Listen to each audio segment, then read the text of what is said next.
Hello dear students, I hope आप लोगों ने निबंध और एप्लीकेशन तैयार कर ली होगी। और अगर आपने एप्लीकेशन तैयार कर ली है तो प्लीज़ आप अपने दोस्तों को ये एप्लीकेशंस और निबंध सेंड करें और उन्हें बताएं। और अगर टीचर्स मेरा ये वीडियो देखते हैं तो आपसे अनुरोध है कि आप ज़्यादा से ज़्यादा बच्चों को ये वीडियोस शेयर करें ताकि सभी को ये लाभ मिल सके। अगर आपने मेरे पिछले वीडियो में एप्लीकेशन तैयार कर ली है तो मैं समझता हूँ कि ये नई एप्लीकेशन मैंने लिखी है, लेकिन आपको केवल 5 मिनट लगेंगे इस नई एप्लीकेशन को याद करने में।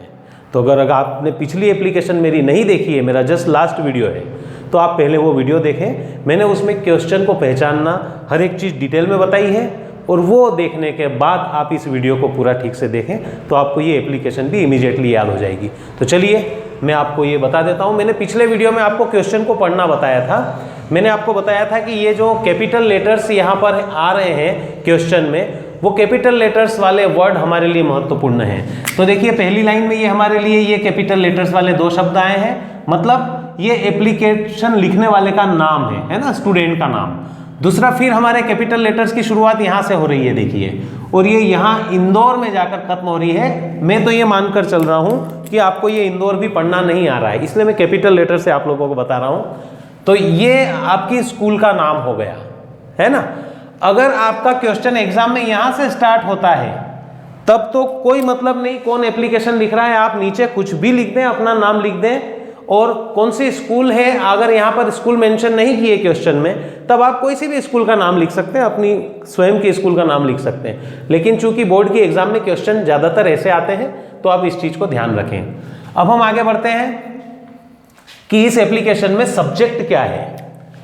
तो देखिए मैंने आपको बताया प्रिंसिपल के बाद में हमको क्या ढूंढना है, 2 या 4 ढूंढिए। यहां 2 मिल गया हमको, है ना। अब यहां 2 से हमारा सब्जेक्ट स्टार्ट हो रहा है, टू, ग्रांट, यू, फुल या हाफ, इन दोनों में से कोई एक, पूरी या आधी, फी, कंसेशन। फी यानी होता है शुल्क और कंसेशन मींस मुक्ति, रियायत आपको देने के लिए। तो पूरी फीस या आधी फीस, दोनों में से एक क्वेश्चन आपको आएगा, है ना। मैंने ऑब्लिक करके दोनों लिख दिया है। अब एक चीज आप यहां ध्यान रखिए, अगर आपके क्वेश्चन में यू है तो आप उसको मी में तब्दील कर देंगे एप्लीकेशन लिखते समय, ध्यान रहे। मैंने आपको क्या बताया, ये 2 से आपका सब्जेक्ट है जो आपको 1 नंबर दिलाएगा। इस 1 नंबर में जहां पर यू आ रहा है आप इसको किस में कन्वर्ट कर देंगे, मी में। अभी इसका एग्जाम्पल हम नीचे देखने वाले हैं। मैंने आपको मार्जिन लाइन से, मैंने थोड़े छोटे लेटर में लिखा था कि एक ही बार में पूरा आ जाए। मार्जिन लाइन से थोड़ी सी दूरी बना करके और एक जैसा लिखना है, देखिए, है ना। क्या लिखा है हमने, टू द प्रिंसिपल, और स्कूल का नाम लिख दिया है यहां से गवर्नमेंट हायर सेकेंडरी स्कूल, और लास्ट में इंदौर। इन 3 लाइन में इस एड्रेस को लिखना है और 2 ऊपर लिखना है, और लास्ट में हमको फुल स्टॉप लिख देना है, आपका address complete. Comma full stop का ध्यान रखिएगा आप। इसके बाद हमने डेट डाल दी, जो भी डेट हो आपकी, 28 नवंबर 2000, और मैंने यहाँ ब्लैंक छोड़ दिया है, जो भी आपका 10, 20, 30, 50, 50 जो भी हो यहाँ पर, जब भी आप एप्लीकेशन लिख रहे हैं। अब हम सब्जेक्ट पर आ जाते हैं। देखिए सब्जेक्ट क्या बताया मैंने, 2 से लेकर के पूरा सब्जेक्ट है ना। लेकिन यहाँ पर आप एक चीज देखिए, मैंने इसको मी कर दिया है क्योंकि ये एप्लीकेशन क्वेश्चन देने वाला आपसे बोल रहा है कि आप एप्लीकेशन लिखिए।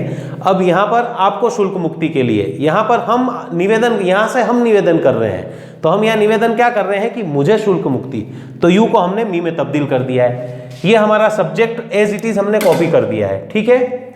इसके बाद हमने मैटर लिखना शुरू किया है रेस्पेक्टेड सर से। ये लाइन मैंने जो आपको पिछले वीडियो में बताई है, एज इट इज, देखिए मैंने आपको बताया था वो 2 लाइन आपको रट लेना है। वो लाइन मैंने पूरी नहीं लिखी है, आपको लिख देना, I beg to say that I am a student of class whatever 9, 10, 11, 12 in this school, ठीक है। इसके बाद ये जो शुल्क मुक्ति का प्रोसेस है, हमको क्या लिखना है मन से, अभी तक सब पिछली एप्लीकेशन से ही चल रहा है। यहां से देखिए आप, शुल्क मुक्ति की आवश्यकता कब पड़ेगी बताएं आप, जब हम शुल्क नहीं दे पाएंगे तब हम निवेदन करेंगे कि हमारी फीस माफ कर दें। और हम फीस कब नहीं चुका पाएंगे, जब हमारे पिताजी गरीब होंगे। तो अब हमने क्या लिखा है, my father is a poor man, है ना। यहाँ आप कुछ भी लिख दें, फार्मर लिख दें, लेबर लिख दें, है ना, लेकिन ये छोटा सा शब्द है, मैं आप लोगों के लिए इसको सरल बना रहा हूं, इसलिए मैंने छोटा शब्द यूज किया है। पुअर मैन, मेरे पिताजी एक गरीब व्यक्ति हैं, ठीक है। अब गरीब व्यक्ति हैं तो वो फीस नहीं चुका सकते, चुकाने के लिए आता है पे। ही, आपने पिताजी को बोल दिया ही कैन नॉट, जब कोई कुछ काम नहीं कर सकते तो हम कैन के साथ नोट लगाते हैं, कैन नॉट, और कर सकते हो तो कैन के साथ वो काम बता देते हैं। तो ही कैन नॉट पे, क्या नहीं चुका सकते हैं, मेरी फीस, बस दैट्स ऑल। आपको मन से इतना ही लिखना है कि my father is a poor farmer, he can not पे माय फीस। अब उसके बाद क्या, हमको काइंडली वाली लाइन लिखना है जो सभी एप्लीकेशन में लिखना ही है हमको। तो काइंडली के बाद मैंने आपको क्या बताया, काइंडली लिखकर हम सब्जेक्ट पर चले जाएंगे। सब्जेक्ट क्या लिखा है आपने, ये जो 2 या 4 लिखा है इसको हम छोड़ देंगे, इसके अलावा जो सब्जेक्ट है पूरा एज इट इज कॉपी करना है। देखिए काइंडली, 2 की जगह काइंडली कर दिया, ग्रांट मी, फुल या हाफ जो भी हो, फी कंसेशन, ये हमारा सब्जेक्ट कंप्लीट। ये काइंडली वाली लाइन एक हो गई है। इसके बाद हम लास्ट में क्या लिखना है, आप सब लोगों को पहले से ही पता है। एक लाइन मैंने और आपको लास्ट के लिए रटने के लिए कहा है, I shall be thankful to you for this act of kindness.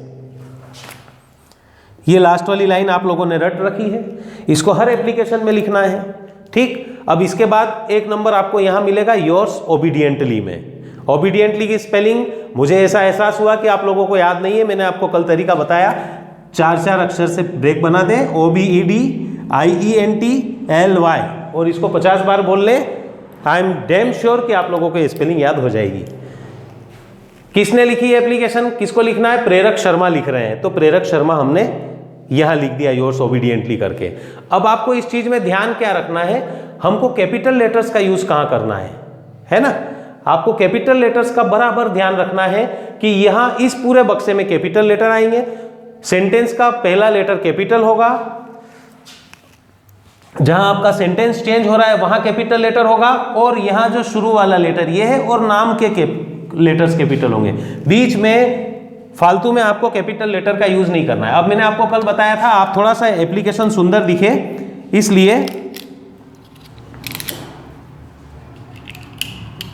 इसलिए हमको क्या करना है, थोड़ी लाइन छोड़ देना है।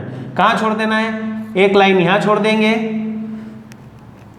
चाहे तो यहां छोड़ दीजिए, एक लाइन यहां छोड़ दीजिए, ठीक है। इसके बाद एक लाइन आप यहां छोड़ दीजिए।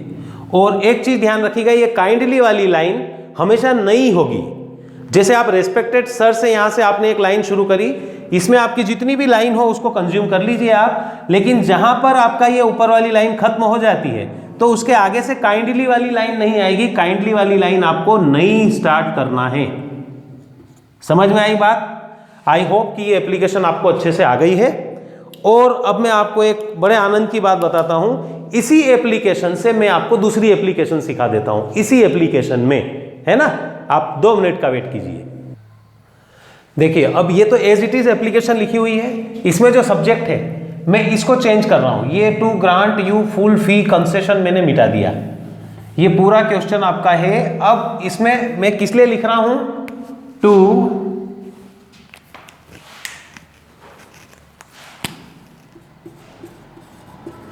इश्यू यू बुक्स फ्रॉम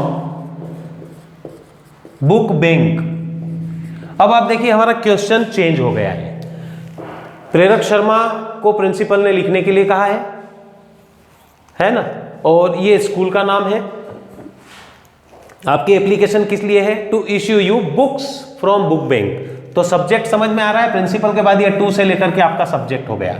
तो यहां जो हमने सब्जेक्ट लिखा था, अब ये सब्जेक्ट चेंज हो जाएगा। इश्यू मींस बुक बैंक से, बुक बैंक क्या है, स्कूल की लाइब्रेरी जो होती है वहां से हमको बुक्स इश्यू करना है अपने लिए, है ना, प्रिंसिपल से रिक्वेस्ट कर रहे हैं। तो सबसे पहले तो हमारा जो सब्जेक्ट था अब ये बदल गया।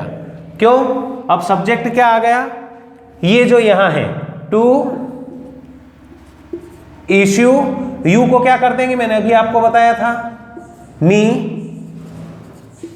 Books from book bank. ठीक है, ये सब्जेक्ट चेंज हो गया। इसके बाद respected sir, I beg to say that I am a student of class 10th in this school, यहाँ तक एज इट इज है। इसके बाद अब आप देखिए, हमको बुक बैंक से बुक्स इशू करवाने की जरूरत क्यों पड़ रही है? क्योंकि हम बाजार से नहीं खरीद सकते। क्यों नहीं खरीद सकते? क्योंकि अपने पिताजी गरीब हैं। तो ये जो सेंटेंस था, my father is a poor farmer, poor man, ये एज इट इज रहेगा। फिर ही कैन नॉट, अब यहां वो पैसे चुकाने वाली बात थी, अब यहां खरीदने वाली बात बताना हमको है ना। ये फीस वाली बात हम मिटा दें यहां से, बाकी पूरा एज इट इज है कि ही कैन नॉट, वो नहीं कर सकते। क्या नहीं कर सकते हैं? वो BUY, बाय मीन्स होता है खरीदना, और मी यानी मेरे लिए। He can not buy me books, वो मुझे बुक्स नहीं खरीद सकते। ठीक है। उसके बाद काइंडली ग्रांट के बाद हमको सब्जेक्ट लिखना है। तो अब आपको पता है,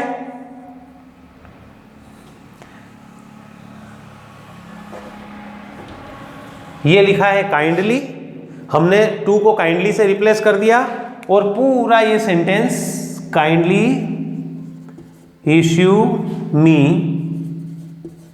books from book bank. Last वाली लाइन एज इट इज है, I shall be thankful to you for this act of kindness, yours obediently. जो नाम ऊपर लिखा हुआ है स्टूडेंट का, वो आपको यहां नीचे लिखना है, प्रेरक शर्मा। That's it. तो गाइस समझ में आया आपको? मैंने एक ही मैटर में 2 एप्लीकेशन लिख दी है, और दोनों एप्लीकेशन आई होप कि आपको अच्छे से समझ में आ गई होगी। जितने ज़्यादा से ज़्यादा स्टूडेंट्स में हो सके इसको फैलाइए और उनको हेल्प करिए, क्योंकि एग्ज़ाम बहुत नज़दीक है ना। कुछ ही दिनों में उनकी एग्ज़ाम स्टार्ट होने वाली है। तो please share it and subscribe the channel, ताकि मैं अगला वीडियो बनाऊं तो आप तक उसका नोटिफिकेशन आ जाए। और पिछला जो वीडियो था एप्लीकेशन का, अगर आपने नहीं देखा है तो मैं उसकी लिंक आपको डिस्क्रिप्शन में दे दूंगा नीचे, है ना। तो इसके डिस्क्रिप्शन में आप उसका लिंक देख सकते हो, और आई बटन पर भी मिल जाएगी। Okay, good night.